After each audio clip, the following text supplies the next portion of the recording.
Assalamualaikum warahmatullahi wabarakatuh. Perkenalkan saya Oktavia Ramadhani dengan NIM 231086 2001. Jadi pada kesempatan kali ini saya akan menjelaskan mengenai stratifikasi sosial. Stratifikasi sosial berasal dari kata kiasan yang menggambarkan keadaan kehidupan masyarakat manusia pada umumnya.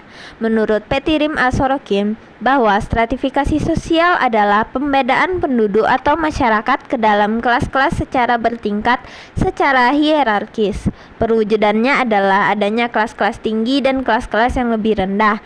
Selanjutnya, Sorokin menjelaskan bahwa dasar dan inti lapisan-lapisan dalam masyarakat adalah karena tidak ada keseimbangan dalam pembagian hak-hak dan kewajiban-kewajiban dan tanggung jawab nilai-nilai sosial dan pengaruhnya di antara anggota-anggota masyarakat. Lapisan-lapisan di dalam masyarakat itu ada sejak manusia mengenal kehidupan bersama dalam masyarakat. Menurut konsep status sosial, bahwa di dalam sekelompok masyarakat tertentu pasti ada di dalamnya terdapat beberapa orang yang lebih dihormati daripada orang lainnya. Status ekonomi biasanya juga ada beberapa yang memiliki faktor ekonomi yang lebih tinggi dibanding daripada yang lainnya.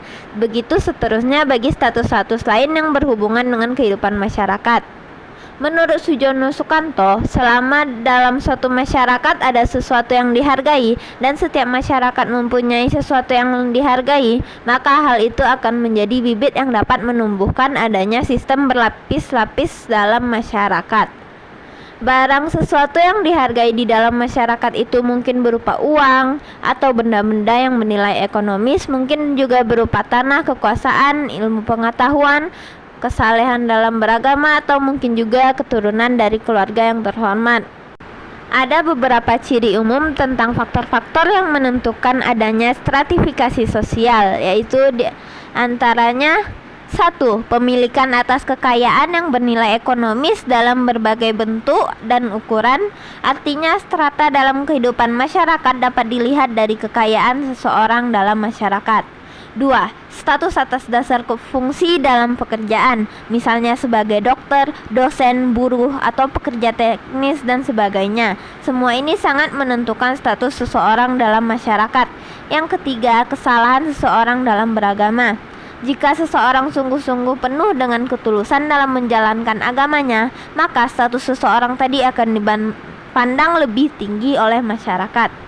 4. Status atas dasar keturunan. Artinya keturunan dari orang yang dianggap terhormat atau ningrat merupakan ciri seseorang yang memiliki status tinggi dalam masyarakat. Yang kelima, latar belakang rasial dan lamanya seseorang atau kelompok orang tinggal pada suatu tempat.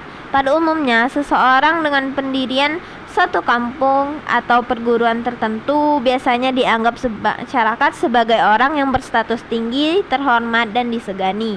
Yang terakhir yaitu status atas dasar jenis kelamin dan umur seseorang. Pada umumnya, seseorang yang lebih tua umurnya lebih dihormati dan dipandang tinggi statusnya dalam masyarakat. Begitu juga dengan jenis kelamin. Laki-laki pada umumnya dianggap lebih tinggi statusnya dalam keluarga dalam masyarakat. Lalu yang terakhir ada unsur-unsur stratifikasi sosial. Yang pertama ada status sosial. Menurut Mayor Polak pada tahun 1979, status dimaksudkan sebagai kedudukan sosial seorang oknum dalam kelompok serta dalam masyarakat. Status mempunyai dua aspek. Pertama, aspeknya yang agak stabil, dan kedua, aspeknya yang lebih dinamis.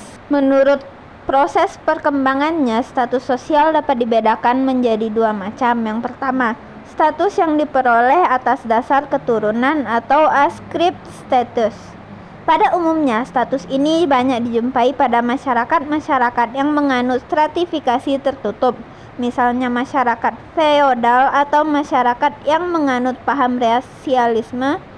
Contoh lain, seorang suami telah dikodratkan mempunyai status paling berbeda dengan istri dan anak-anaknya dalam keluarga. Paling tidak secara fisik seorang laki-laki tetap adanya. Kendatipun emansipasi telah banyak dapat menyamai kaum laki-laki dibanding di bidang-bidang lainnya seperti pendidikan, politik, pekerjaan, dan jabatan, akan tetapi tidak menyamainya dalam hal fisik dan biologis. Yang kedua, status yang diperoleh atas dasar usaha yang disengaja atau achieve status. Status ini dalam perolehannya berbeda dengan status atas dasar kelahiran, kodrat atau keturunan. Status ini bersifat lebih terbuka, yaitu atas dasar cita-cita yang direncanakan dan diperhitungkan dengan matang. Individu dan segenap anggota masyarakat berhak dan bebas menentukan kehendaknya tersendiri dalam memilih status tertentu sesuai dengan kemampuannya sendiri. Setiap orang dapat menjadi hakim, dokter, menteri, guru besar, dan sebagainya, asal ia dapat memenuhi syarat-syarat tertentu dalam usaha dan kerja keras dalam proses pencapaian tujuannya itu. Mayer Pollack membedakan lagi atas satu macam status, yaitu status yang diberikan atau assigned status.